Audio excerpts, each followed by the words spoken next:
अच्छा आप ही बताइए कि क्या सबको समान अधिकार नहीं होने चाहिए? एक ही इस देश में एक कानून है, मेरे लिए अलग आपके लिए अलग होना चाहिए? ऐसे देश चलेगा? देश शरिया से चलेगा, देश कानून से चलेगा? ये लोग कहते हैं जब जब कोई हत्या होती है किसी की, तो ये कहते हैं कि संविधान उसको देखेगा, और जब जहां इनके इनके जो अपॉर्चुनिटी की बात आती है, जब जहां इनका फायदा होता है, वहां कहते हैं कि ये शरिया से गवर्न होगा। तो शरिया में तो लिखा गया है कि चोरी करने के बाद हाथ पैर काट दो।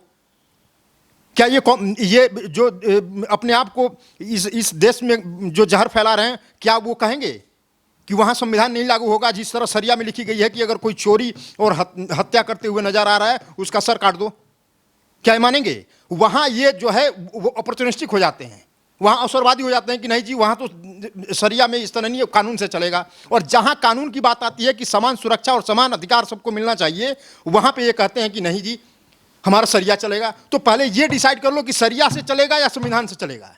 ये जो यूनिफॉर्म सिविल कोड है, ये धर्म के ऊपर किसी तरह का कुठाराघात और किसी तरह का आघात नहीं है। ये तो सबको समान अधिकार और समान सुरक्षा की बात करता है। और मैं आपको बता दूं कि देश की एकता और अखंडता के लिए यूनिफॉर्म सिविल कोड इस देश की आवश्यकता है, ये देश की जरूरत है, और इस यूनिफॉर्म सिविल कोड को पहले ही आ जाना चाहिए। बहुत लेट हो चुका, लेकिन अब ये इसका समय आ गया है कि ये सरकार यूनिफॉर्म सिविल कोड लेकर आएगी और देश के ऊपर इसको लागू करेगी। इससे किसी भी धर्म, किसी संप्रदाय, किसी जाति, किसी मजहब, किसी क्षेत्र, किसी जेंडर, इन सबकी किसी की बात नहीं है, क्योंकि ये हमेशा इक्वलिटी की बात करता है। और मैं आपको इसमें एक फैक्ट आपको बता दूं, 1951 से लेकर 1948 से लेकर 1956 तक बाबा साहब अम्बेडकर ने संविधान बनाया। ये तो पूरी दुनिया जानती है और सभी लोग दुहाई देते हैं, चाहे पक्ष के हों विपक्ष के। बाबा साहब अम्बेडकर ने कहा था कि यूनिफॉर्म सिविल कोड इस देश के अंदर में लागू कर देना चाहिए। उन्होंने क्यों कहा? उसका आधार कहा कि जो हिंदू समाज और मुस्लिम समाज, इन दोनों के अंदर में जो समाज के अंदर में कुरीतियां हैं, वो यूनिफॉर्म सिविल कोड ला करके ही खत्म हो सकती है। तो क्या ये लोग बाबा साहब अम्बेडकर को नहीं मानते? उनसे बड़े हो गए? ये जो अपने आप को ये जहर लोगों के बीच में बो रहे हैं, यूनिफॉर्म सिविल कोड का ड्राफ्ट आया नहीं और अपनी अपनी ये भावना भड़काने का काम कर रहे हैं। इससे देश नहीं चलने वाला। यूनिफॉर्म सिविल कोड में जो एक पक्ष जो प्रताड़ित है और ये सदियों से प्रताड़ित चलता आ रहा है, उसको अधिकार देने का समय आ गया है। उसको समान अधिकार और समान सुरक्षा मिलनी चाहिए, इस बात की गारंटी यूनिफॉर्म सिविल कोड देता है और ये होनी चाहिए। नमस्कार, मैं हूं विमल त्यागी और आप देख रहे हैं यूथ मीडिया टीवी। दोस्तों, पूरे देश में इस समय चर्चा है यूसीसी को लेकर। एक कानून आने की बात हो रही है। कुछ लोग इस कानून का समर्थन कर रहे हैं और कुछ लोग इसका विरोध कर रहे हैं। जैसे फारूक अब्दुल्ला को ले लीजिए, वो कह रहे हैं कि अगर ये कानून आता है तो देश में तूफान आ सकता है। उन्होंने पहले भी ऐसे बयान दिए हैं राम मंदिर को लेकर, धारा 370 को लेकर, और अब यूसीसी को लेकर भी उनका यह बयान आया है। आइए चर्चा करते हैं। हमारे साथ अजय कुमार दुबे जी हमारे साथ मौजूद हैं, सुप्रीम कोर्ट के वकील है। सर से जानने की कोशिश करते हैं। इसमें सबसे पहले यह है कि जो आर्टिकल 44 है उसके अंदर में यूसीसी की बात कही गई है, यूनिफॉर्म सिविल कोड की। और आर्टिकल 44 जो है वो डायरेक्टिव प्रिंसिपल का पार्ट है।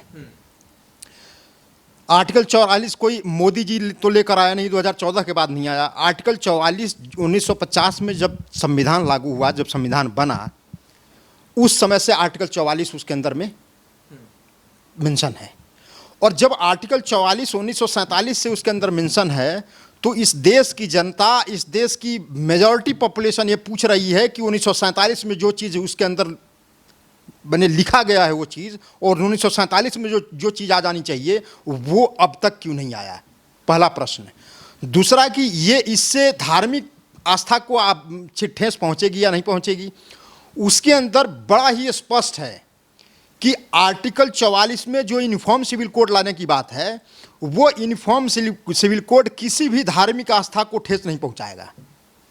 किसी भी धार्मिक आस्था कहाँ से आता है? आर्टिकल 25, आर्टिकल 26 और आर्टिकल 29। 3 आर्टिकल हैं जो धार्मिक स्वतंत्रता, धर्म की आज़ादी देते हैं। और आर्टिकल 44 जो है वो आर्टिकल 14 जो फंडामेंटल राइट पार्ट 3 है जो कॉन्स्टिट्यूशन का, उस आर्टिकल 14 का एक तरह से विस्तार है, उसका एक्सटेंशन है, उसका इम्प्लीमेंटेशन है, उसको लागू करने के लिए डायरेक्टर प्रिंसिपल 44 के अंदर लाया गया है। तो और आर्टिकल 14 क्या कहता है? आर्टिकल 14 ये कहता है कि लॉ के सामने, कानून के सामने सभी इस देश के प्रत्येक नागरिक समान हैं। लॉ सबको सुरक्षा देता है, समान रूप से सुरक्षा भी देता है, समान रूप से अधिकार भी देता है। तो आप बताइए इसके अंदर में धार्मिक आज़ादी कहाँ से छीन हो रही है? धार्मिक आज़ादी का हनन कहाँ हो रहा है? और जहाँ तक ये कानून की बात है, ये सबको साथ में लेकर सबका ध्यान रख करके ही ये कानून बनाया जाएगा।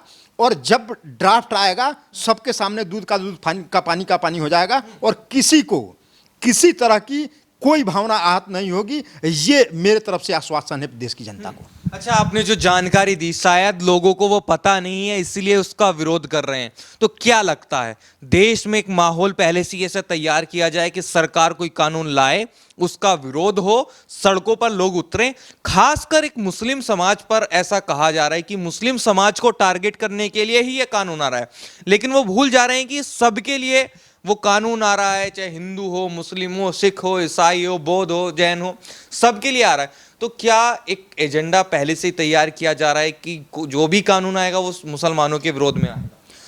देखिए, इस देश के अंदर में कोई भी कानून, चाहे वो मुसलमान से वो पर्टेन करता है या नहीं करता है, इस देश के अंदर में एक विपक्षियों का और देश के अंदर में कुछ धड़े ऐसे हैं जिनका एक रीति रिवाज बन चुका है कि कोई भी इस देश के अंदर में कानून आएगा, मुझे विरोध करना है। उसके अच्छाई को, उसके इम्प्लीमेंटेशन को, उसके जो अच्छे तत्व हैं उसको न ध्यान दे करके सबसे पहले नेगेटिविटी फैलाओ इस देश में। और इस देश में जो कानून व्यवस्था एक बहुत बढ़िया से नरेंद्र भाई मोदी जी की सरकार में चल रही है, उसको किसी तरह से बदनाम करो, खराब करो, लेकिन ये मनसा कभी भी किसी का पूरा नहीं होने वाला है। क्योंकि इस देश की जनता, चाहे वो हिंदू हो, मुसलमान हो, पारसी हो, सिख हो, ईसाई हो, कोई भी हो, वो कभी भी इन लोगों के बातों में नहीं आने वाली, क्योंकि वो अपने आप को जता चुकी है। 2014 में भी नरेंद्र भाई मोदी की सरकार बनी पूर्ण बहुमत से, 2019 में भी बनी, फिर भी इनके आंख नहीं खुल रही है कि ये जनता बदल चुकी है, इनके भ्रम में नहीं आने वाली। और जो दिन रात सुबह से लेकर शाम तक पानी पी पी करके केंद्र सरकार को कोसने वाले लोग ये कहते हैं कि ये कानून जो है ये देश की विविधता को खत्म कर देगा। कहां से खत्म कर देगा? तथ्य के ऊपर बात कीजिए, आर्टिकल बताइए जिस आर्टिकल के तहत इस देश की कानून व्यवस्था खत्म होगी।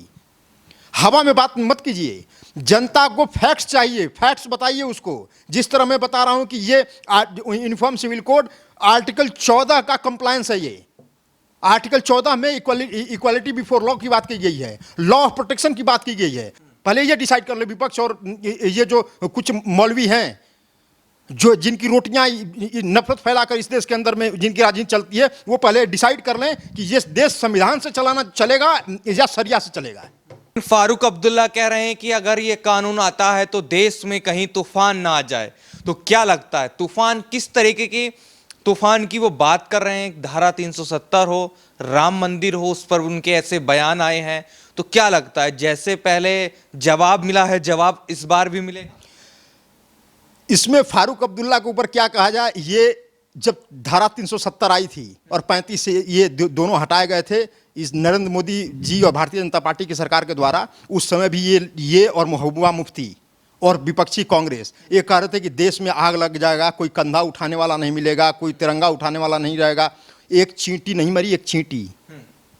ये लोग सिर्फ अपनी बात करते हैं, सारी चीजें अब ये अपने परिवार में क्या शरिया लागू करते हैं? इनके यहां शरिया लागू है?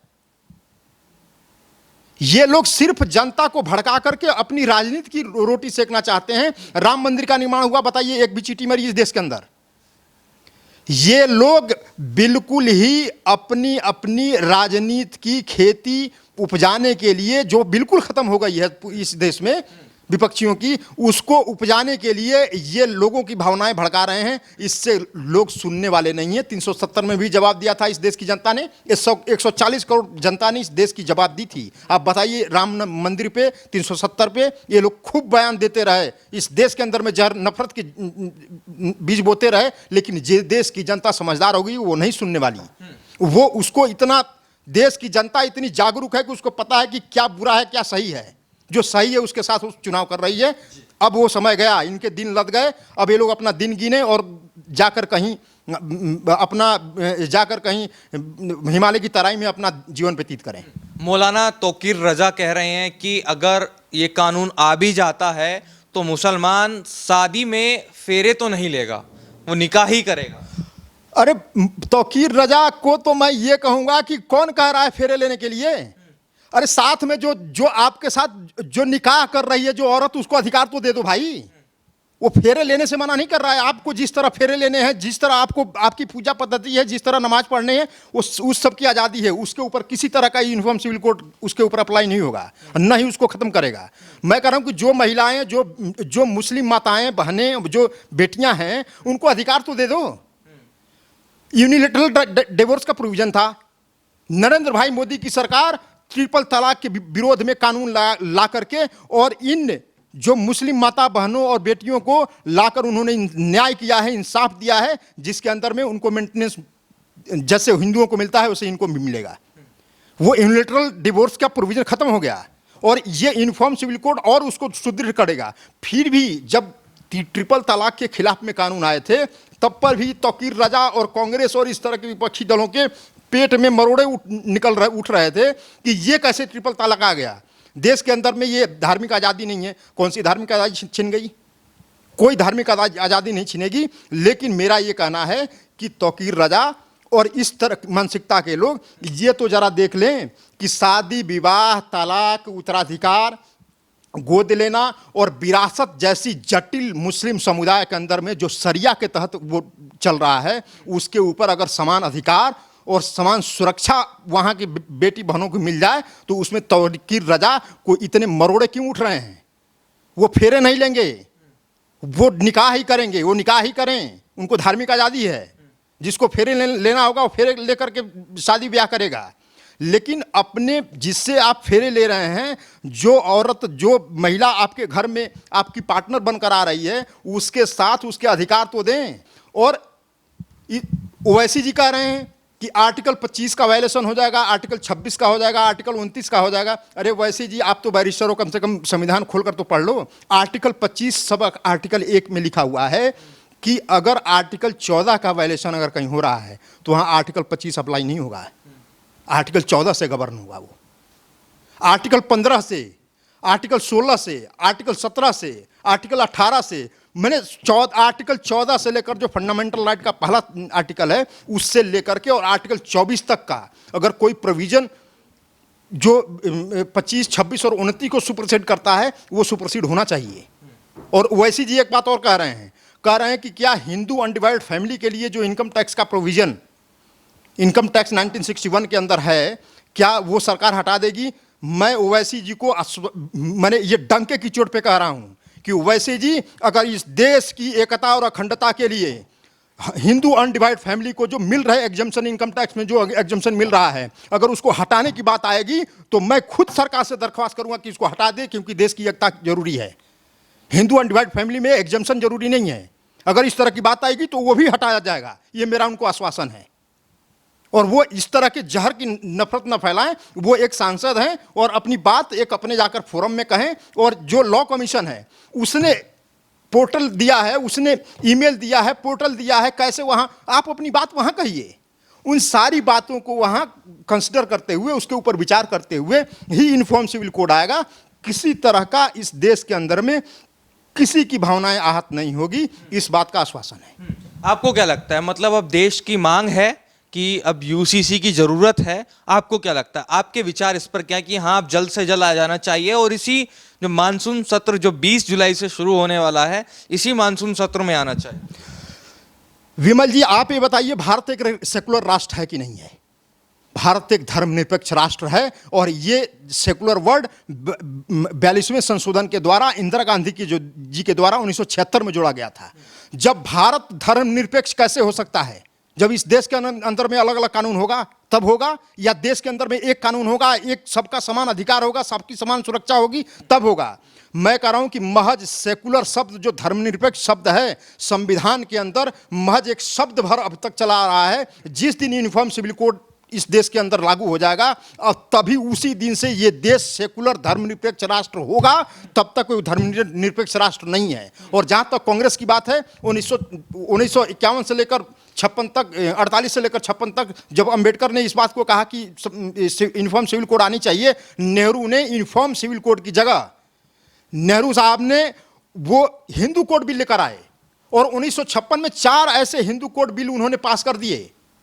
हिंदू मैरिज एक्ट, आप ये बताइए क्या हिंदुओं के अंदर में कभी भी हमारे वेद शास्त्रों में कहीं भी संबंध, एक बार शादी हो गई तो 7 जन्मों का संबंध है, वो कभी संबंध विच्छेद की बात ही हमारे धर्मों के अंदर नहीं की गई है। लेकिन नेहरू ने एक क्रिश्चियन और इस्लाम के अंदर जो तालाक और डिवोर्स नाम के शब्द थे वो हिंदुओं के ऊपर थोपे। वो हिंदुओं के साथ छलवा था, इस देश के मेजॉरिटी के साथ छलवा था ये, और ये नेहरू जी ने किया। उसके आगे क्या हुआ? उसके आगे इंदिरा जी ने मुस्लिम बोर्ड बनाया, वक्फ बोर्ड। फिर उसके बाद क्या हुआ? आपने शाहबानो का जजमेंट 1985 में बहुत चर्चित जजमेंट रहा है। उस समय राजीव गांधी जी के पास बहुत बढ़िया मौका था कि यूनिफॉर्म सिविल कोड लेकर आए और इस देश के ऊपर लागू करें, क्योंकि उस समय के सुप्रीम कोर्ट के जो जज थे उस समय वाई चंद्रचूड़ साहब थे, जो इस समय चीफ जस्टिस हैं, इनके फादर थे।